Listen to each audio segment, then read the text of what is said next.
Bonjour et bienvenue dans cette émission spéciale organisée par l'agence API qui se penche cette fois-ci sur les bonnes pratiques du sport en entreprise avec le MEDEF Pays de la Loire comme partenaire. J'ai le plaisir d'accueillir Fabrice Garando. Bonjour Fabrice. Bonjour Arnaud. Vous êtes pilote de la commission sport pour le MEDEF Pays de la Loire et on va parler justement du sport en entreprise. Vous avez mis en place il y a tout récemment une commission autour du sport dans la région Pays de la Loire. En quoi ça consiste exactement cette commission ? La commission en fait a été créée parce que le MEDEF Pays de Loire voulait s'inscrire dans cette année de la grande cause nationale, avec évidemment pour motivation les Jeux Olympiques. Et moins que le sport, en fait, ce qu'on souhaite, c'est vraiment sensibiliser, promouvoir l'activité physique et sportive, donc très accessible en milieu professionnel. Donc ça veut dire que pour cela, comme il y avait beaucoup d'initiatives dans les départements, c'est une région qui bouge beaucoup. On a voulu rassembler un peu ça, se réunir,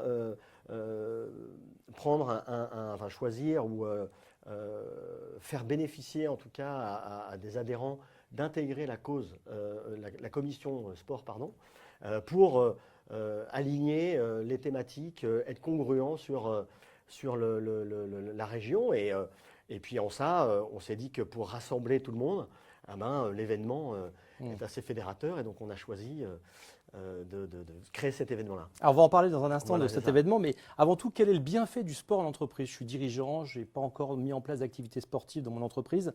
En quoi ça peut aider les salariés finalement à être mieux ou plus impliqués dans leur travail ou autre chose ? Il y a beaucoup d'études montrent en tous les cas que le sport évidemment ou l'activité physique et sportive est bénéfique à la santé. Donc c'est un premier bienfait. C'est déjà de se faire du bien dans le monde professionnel, de faire du bien à sa santé. Il se trouve également que l'activité physique et sportive est vertueuse. C'est-à-dire qu'en fait, elle fédère en interne, elle joue sur de la cohésion de groupe, elle vient alimenter en ce sens la marque employeur, et puis elle vient également prévenir, éveiller les salariés.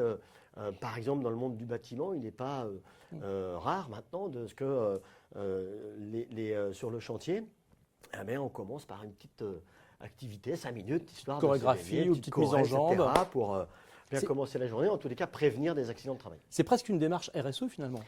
Je pense qu'on est complètement dans une démarche RSE. C'est pour ça d'ailleurs que nos interlocuteurs à qui on s'adresse sont des directeurs ou des directrices, en tous les cas des postes qui représentent la RSE, qui représentent la RH, qui représentent la com, parce que tout ça travaille ensemble quand on parle de marque employeur, avec l'aspect vertueux justement de cette activité physique et sportive qui fait de mal à personne.